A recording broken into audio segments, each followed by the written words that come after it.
What would you do if you were the richest pet in your city?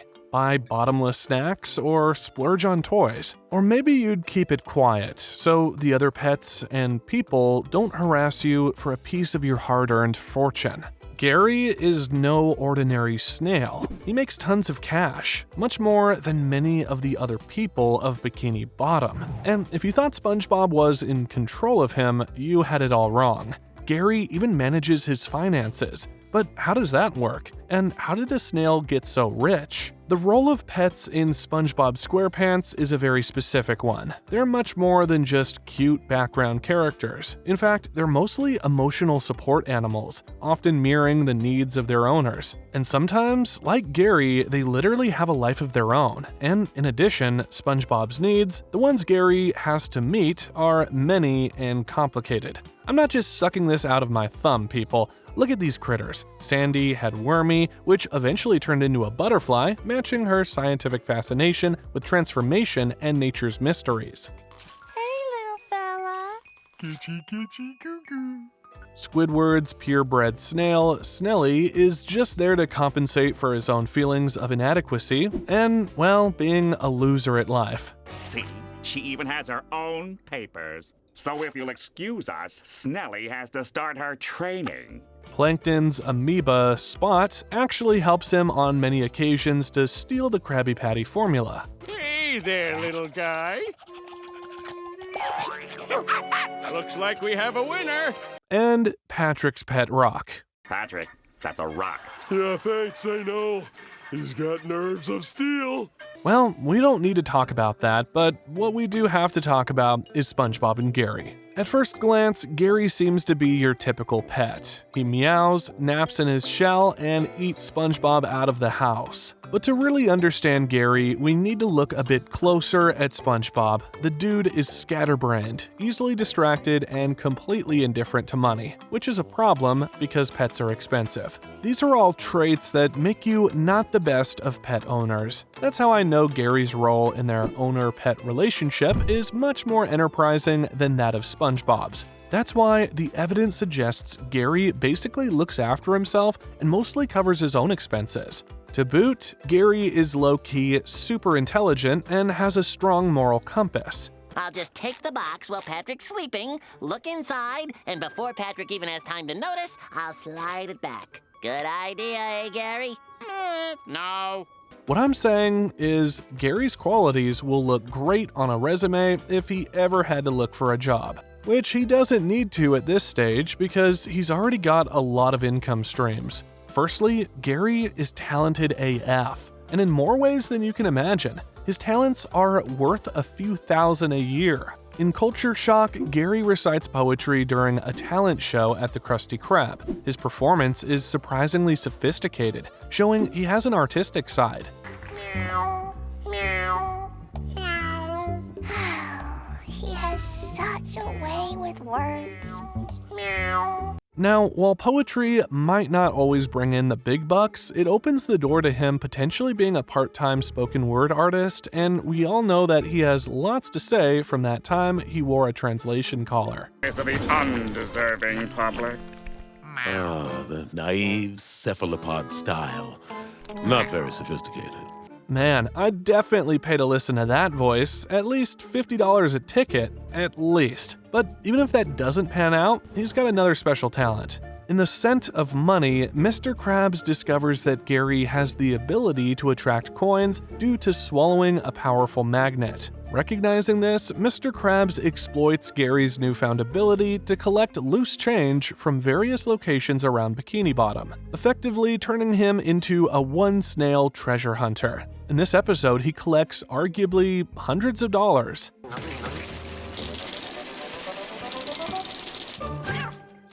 Attaboy. If Gary were to freelance this skill, he could potentially rake in some steady income. And I'm sure he already does, because as I'll show you soon, Snail's got a lot of expenses. But Gary isn't just brains and magnetism. He's also a prize-worthy pet, as demonstrated in Grooming Gary, where SpongeBob enters him into a pet show. Ah, yes. Good spacing on the larynx. Nice gastric chamber. All within breed description. It's in the bag. Okay, that time didn't go as planned, but with his polished appearance, unique personality, and a judge that keeps his hands to himself, Gary could potentially earn prize money in competitions, and even multiple competitions yearly if he tries. And now, let's assume Gary earns income from these talents. As a spoken word artist, Gary could perform at local events for a modest fee. Let's estimate $100 per show. As a change collector, Gary could earn $5 per day, amounting to around $1,825 per year if he worked 365 days. And I'm saying if he worked all year round, because Gary likes to party now and again. But I know Gary, he'll most likely work in those hours the next day. And as a pet show contestant, he might win a $500 prize per competition. If he competes twice a year, that's $1,000 annually. Altogether, Gary's talents could bring in around $2,925 annually, quite impressive for a pet snail. But this is only where his riches begin. A nice little backup plan if his other, much larger income streams don't work out. In Rule of Dumb, Patrick Star is informed by a royal minister that he is descended from King Amoeba, making him the next in line for the throne. Patrick eagerly embraces his newfound royal status, donning a crown and indulging in the luxuries of kingship. However, his reign is short-lived. It's soon discovered that a coffee stain on the royal family tree obscured the true heir's name: Gary the Snail, SpongeBob's pet and Patrick's cousin. Which, upon removal, reveals that Sir Gary is the true heir to the king's crown. Well, would you look at that? Gary, you're royalty! This revelation elevates Gary from a pet to a potential ruler, hinting at untapped wealth and privileges. The episode plays this twist for humor, skeptics will say, but it does make you wonder about the royal entitlements Gary might possess. And let's be honest, when Gary wears that translation collar and speaks with his refined, commanding tone, it's clear this snail was born for the throne. How do I look in these pants? They really bring out the sharp corners of your buttock. But how much does a snail of royal lineage earn? Let's look at real-world examples to estimate Gary's potential royal income. 1. Royal stipends. Minor royals, such as members of Scandinavian royal families, often receive annual stipends for ceremonial duties. These range from $10,000 to $50,000. Adjusting for Bikini Bottom's economy, Gary might earn a modest $5,000 per year as a symbolic figurehead. 2. Land holdings. Many nobles and minor royals own significant estates. For instance, the Duke of Rutland in the UK holds thousands of acres worth millions. If Gary's crown estate includes even a modest 5 acres in Bikini Bottom, it could be worth around $50,000 to $100,000 based on comparable undersea land values. Given these comparisons, here's what Gary's royal status might be worth. Annual stipend, $5,000, reflecting his symbolic role as a royal.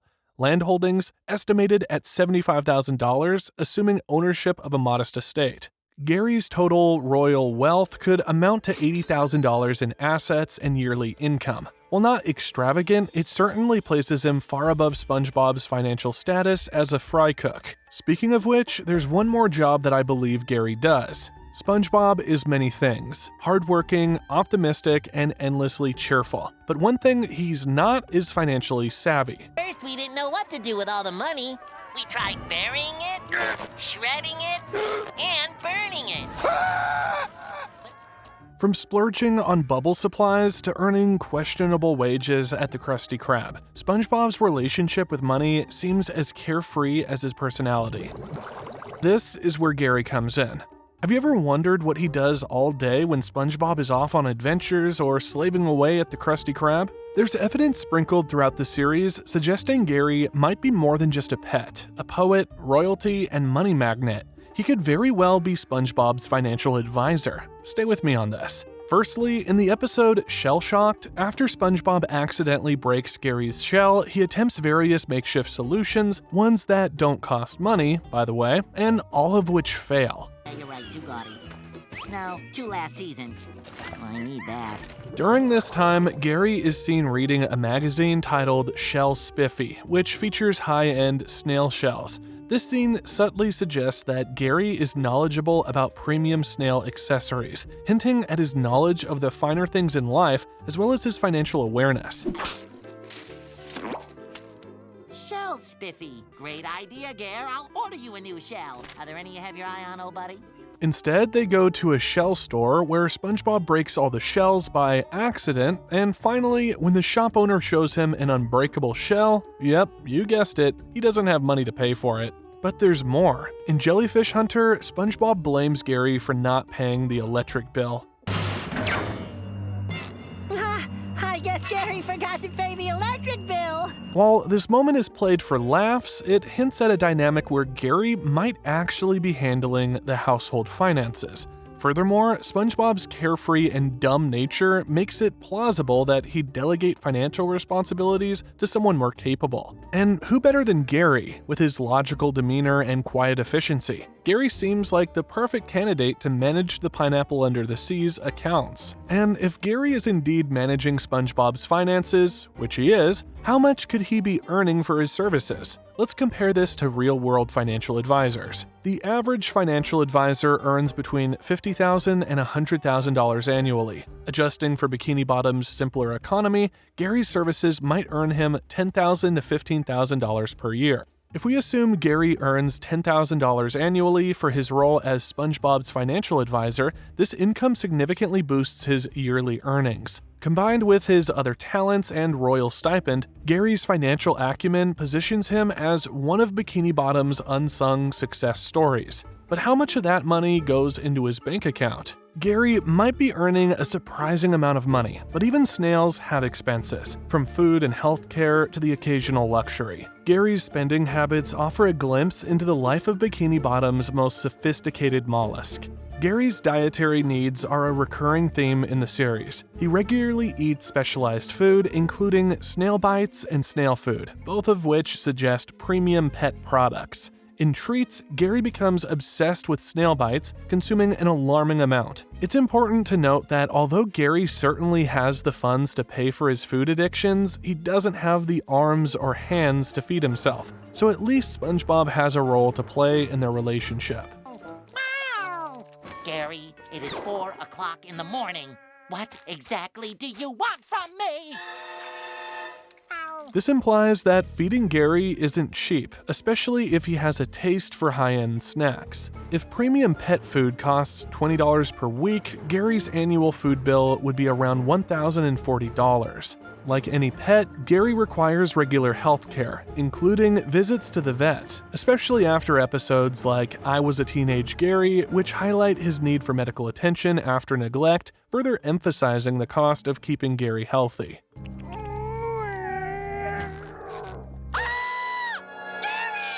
Vet visits for a snail in Bikini Bottom might cost $50 per visit. Assuming 3 annual checkups and occasional emergencies, the yearly cost could be around $300. Gary isn't just a functional snail. He's a snail with style and hobbies. From shell waxing to toys, Gary indulges in occasional luxuries. In Karate Island, SpongeBob waxes Gary's shell, ensuring it maintains a shiny, regal appearance. Okay, Gary, ready for your yearly shell waxing? That shell wax can't be cheap if it keeps that shell shining for a whole year. And in Gary's new toy, Gary becomes obsessed with a red ball, showing his appreciation for simple but cherished possessions. And by now, we know SpongeBob ain't got the money for any of these things. It all comes out of Gary's pockets. Shell waxing, $100 annually. Toys and entertainment, $20 every few months, $80 annually. Total luxury expenses, $180 annually. But what about other monthly expenses? With what we've learned about the relationship between SpongeBob and Gary, we can safely assume that Gary isn't a freeloader. Sharing utilities like water, electricity, and snail food storage could be part of their arrangement. Or maybe he just pays everything in case SpongeBob forgets. But let's be reasonable, if Gary pays half the household utilities, his share might be significant. Assuming Bikini Bottom's utilities average $100 per month, Gary's half would be $600 annually. Snail food, $1,040, healthcare, $300, luxury items, $180, utilities, $600. Total, $2,120 annually.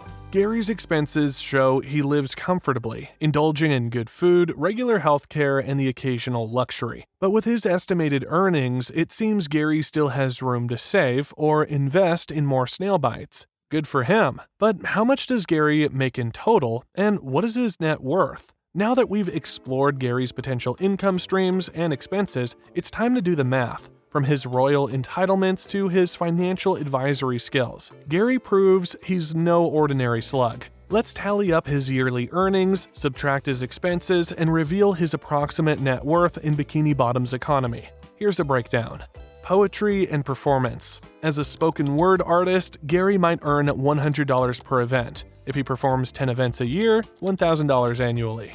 Change collection. Gary's skill at finding loose change could bring in $5 per day, adding up to $1,825 annually.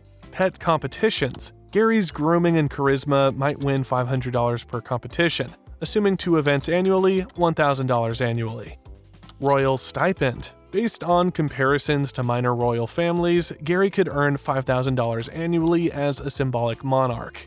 Land holdings. Gary's crown estate is worth $75,000, a one-time asset rather than an annual income. Financial advising. If Gary manages SpongeBob's finances, he might earn $10,000 annually, based on real-world financial advisor comparisons adjusted for Bikini Bottom's economy. Total annual income excluding assets. So that's $1,000 for poetry, plus $1,825 for change collection, plus $1,000 for winning competitions, plus $5,000, which is his royal stipend, and lastly, $10,000 for handling SpongeBob's finances, which brings us to a yearly income of $18,825. Not bad at all, but let's see where we stand after deducting his expenses. As calculated earlier, Gary's yearly expenses amount to $2,120, including food, healthcare, luxury items, and utilities. And to get his net annual income, we need to subtract that from his income. $18,825 minus $2,120, which gives us $16,705 annually. But don't forget about Gary's landholding. $16,705 of net annual income plus $75,000, which is the worth of his crown estate, gives us $91,705, which is his total net value.